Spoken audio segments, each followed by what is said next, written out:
The Holocene has ended. What we do now and in the next few years will profoundly affect the next few thousand years. The only conditions modern humans have ever known so far are changing, and changing fast. Nothing stays the same on this planet. Everything changes. The Earth is going into one of these jumps, and you don't know what is going to be on the other side of those jumps. The Earth is always jumping.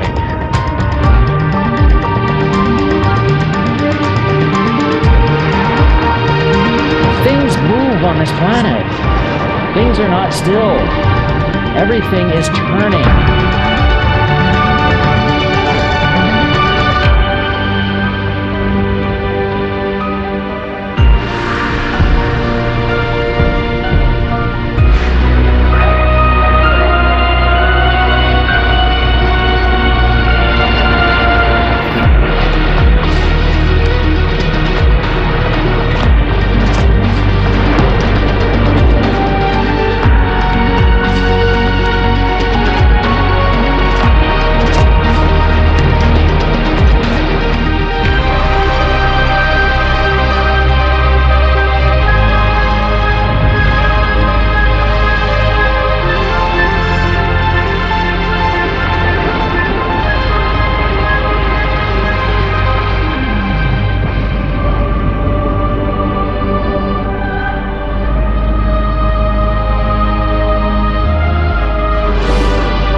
As it begins to run out of fuel, the sun won't simply fade away to nothing.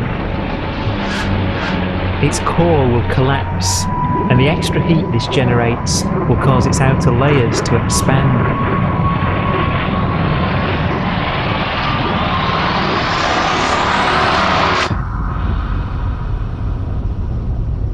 The sun is now dead. Its remains slowly cooling in the freezing temperatures of deep space.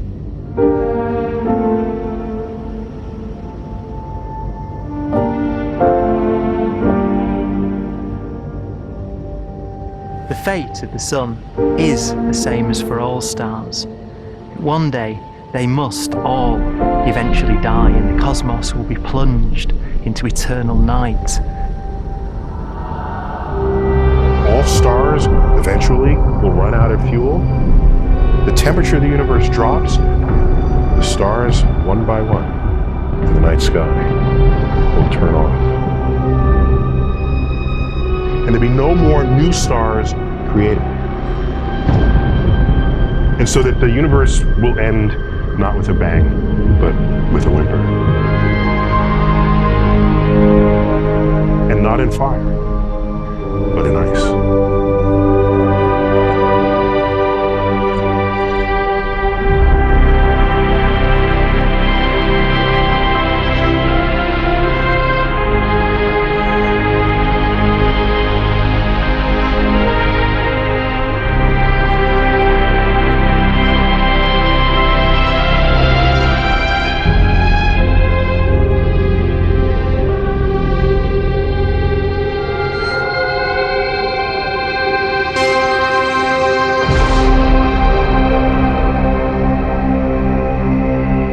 With no fuel left to burn, a white dwarf's faint glow comes from the last residual heat from its extinguished furnace.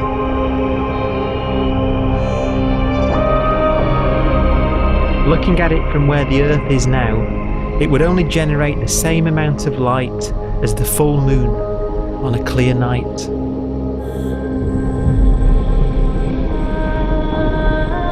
The faint glow of white dwarfs will provide the only illumination in a dark and empty void littered with dead stars and black holes.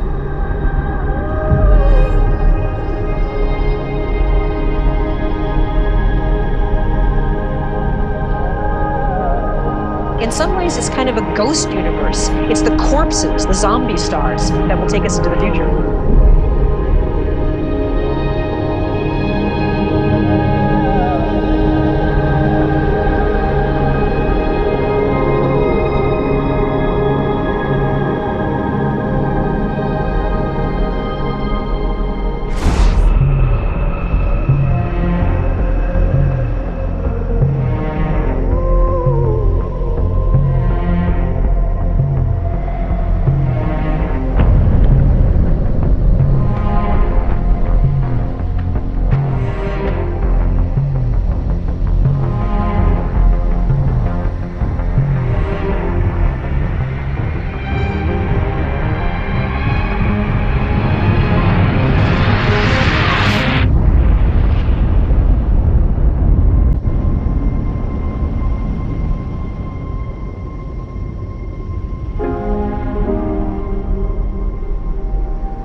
A black dwarf will be the final fate of those last stars.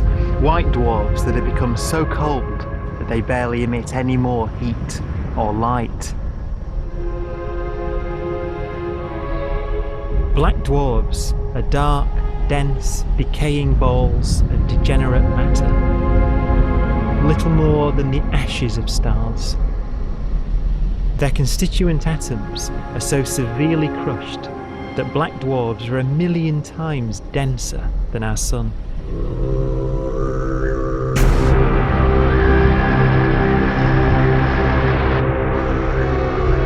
Stars take so long to reach this point, we believe there are currently no black dwarfs in the universe.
We have a pace of life that's based on really the energy available to us now. You could imagine living conscious systems which have a very different pace and therefore can extend out at least a lot farther than you'd imagine otherwise. You could have a living system where if it had a thought every 10 trillion years, that would seem normal. Even if our life dies out, one could imagine at some time arbitrarily far in the future, a fluctuation occurs which allows intelligent life to exist again for a little while. So you might have islands in time of intelligence.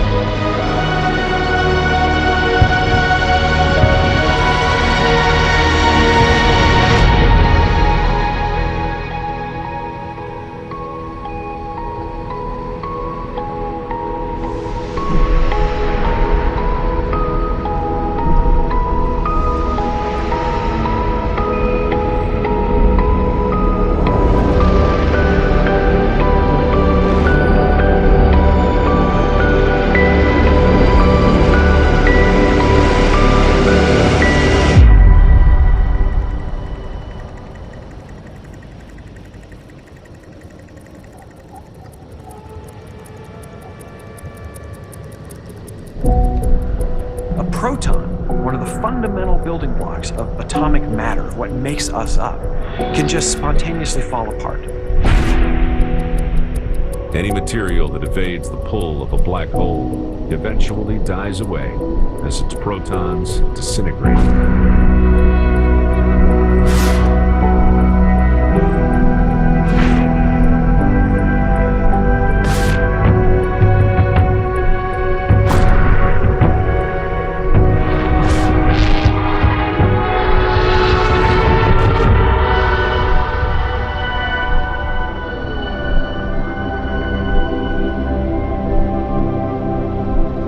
The matter inside black dwarfs, the last matter in the universe, will eventually evaporate away and be carried off into the void as radiation, leaving absolutely nothing behind.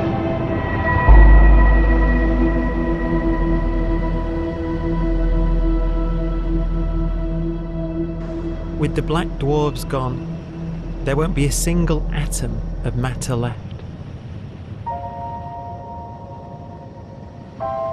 All that will remain of our once rich cosmos will be particles of light and black holes.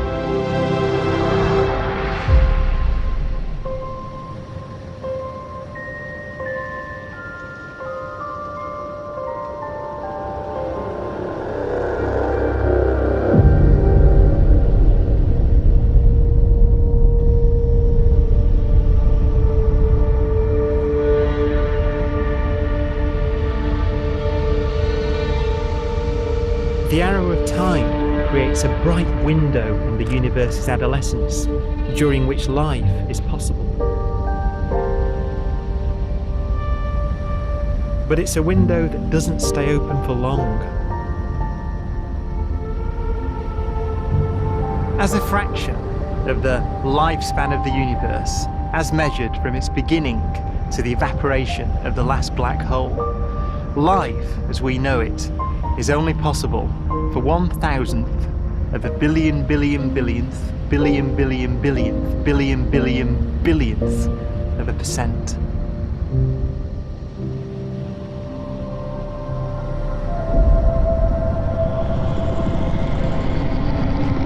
Black holes become the fundamental building block of the universe. A galaxy will basically be a supermassive black hole in a center with smaller black holes orbiting it. Zombie galaxies filled with black holes continue to evolve. They'll eat each other and they'll get bigger, and maybe they'll fall into the supermassive black hole and it'll get bigger. The universe will still be an exciting, dynamic place. It's just that the timescales we're talking about are now trillions of years instead of thousands or millions of years.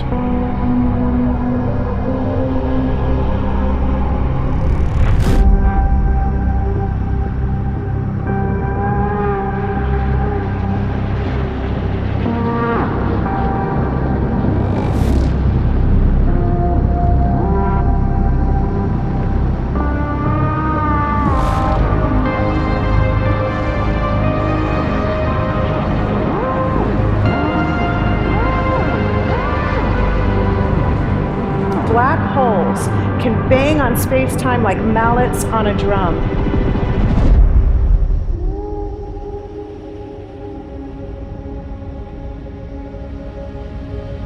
And they have a very characteristic song.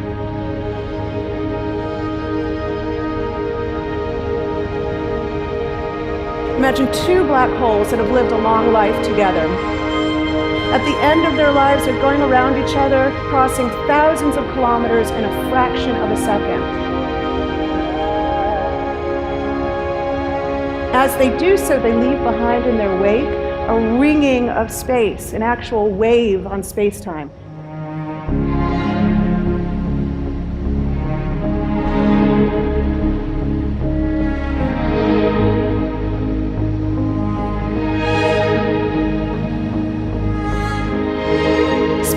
squeezes and stretches as it emanates out from these black holes banging on the universe.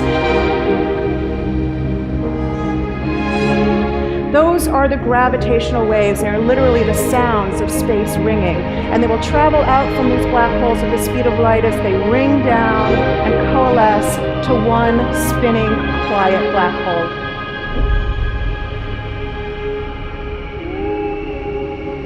If you were standing near enough, your ear would resonate with the squeezing and stretching of space. You would literally hear the sound.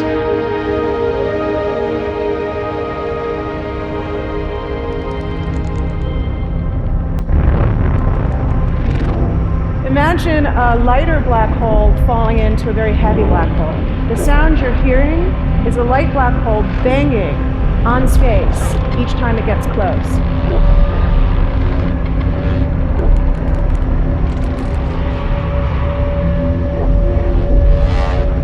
As it falls in, it gets faster and it gets louder.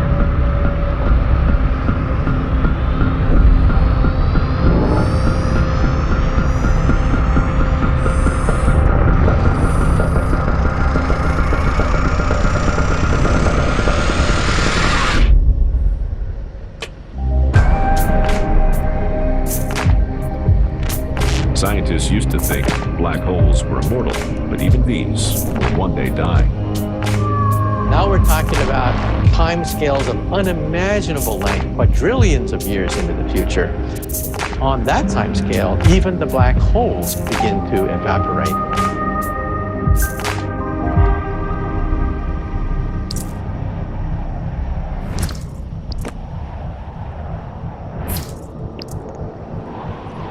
According to quantum mechanics, space is filled with virtual particles, antiparticles, that are constantly materializing in pairs, separating, coming together again, and annihilating each other.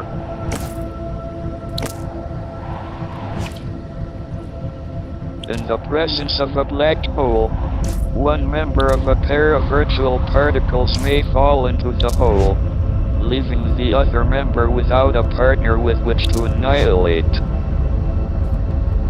The forsaken particle appears to be radiation emitted by the black hole. And so, black holes are not eternal. They evaporate away at an increasing rate until they vanish in a gigantic explosion.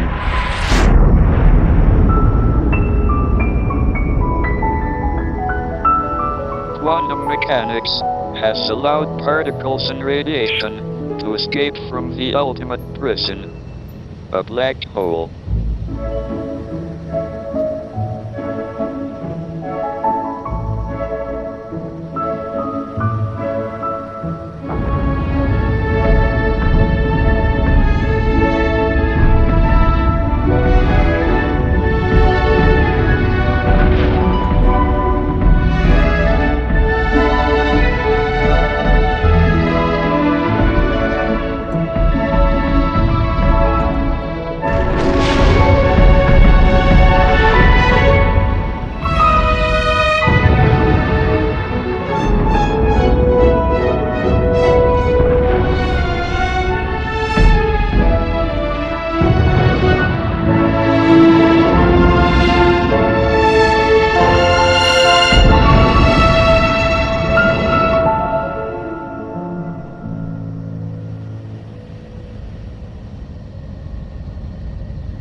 Philosophers and poets have asked the question, will the world end in fire or ice? We can now give an answer. The latest evidence shows that the universe is not slowing down, but it's speeding up out of control. And the universe, we think, will die in ice. Trillions upon trillions of years from now. Empty space itself has energy. In every little cubic centimeter of space, whether or not there's stuff whether or not there's particles, matter, radiation, or whatever, there is still energy even in the space itself. And this energy, according to Einstein, exerts a push on the universe.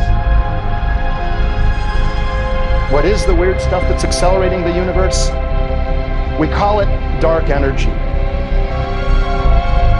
And this stuff is the dominant stuff of the universe. Almost 3/4 of the matter energy content of the universe is this dark energy. And we don't know what it is. Dark energy, unlike matter or radiation, does not dilute away as the universe expands. This has crucial implications for what the universe is going to do in the future. So what will be the future of the universe?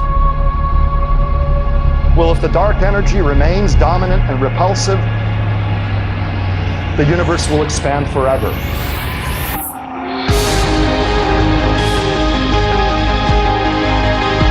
Faster and faster and faster with time. A runaway universe. 70% of the energy of the universe resides in empty space, and we don't understand why. But we do know what will happen if that energy continues to be there. The universe will become cold and dark and empty. That's the future as it might be. We don't know because we don't yet understand the nature of dark energy. Until we do, we won't know the future. We won't even understand our own origins, and that's why we want to know and study this subject.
Forecast does seem to be for an ever colder, ever emptier universe.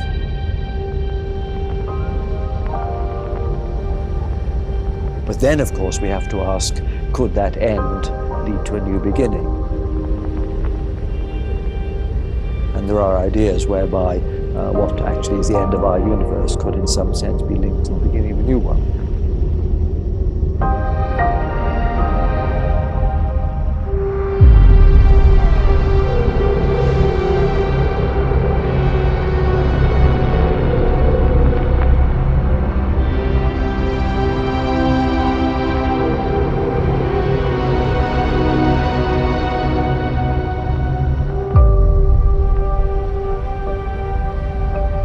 We've worked out the mathematics, the equations. They seem to say that if you have an atom smasher that can concentrate tremendous amounts of energy at a single point, you can perhaps open up a gateway, a baby universe.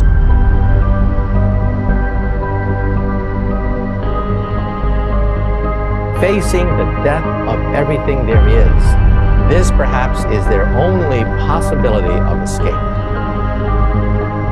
And this also raises a very intriguing possibility, sheer speculation of course, that perhaps any universe that has intelligent life in it will create baby universes, will create lifeboats, and proliferate child universes. So an evolution may take among universes in the multiverse. Survival of the fittest may take place. So those universes which do not have intelligent life are infertile. They have no children. But those universes that have mild temperatures, stars like us, would create civilizations that could open up child universes, and they would then proliferate.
After an unimaginable length of time, even the black holes will have evaporated, and the universe will be nothing but a sea of photons gradually tending towards the same temperature as the expansion of the universe cools them towards absolute zero.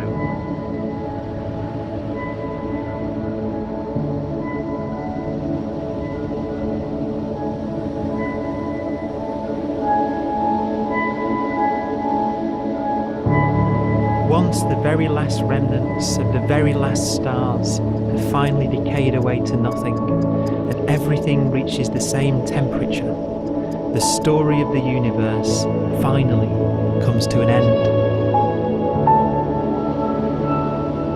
For the first time in its life, the universe will be permanent and unchanging.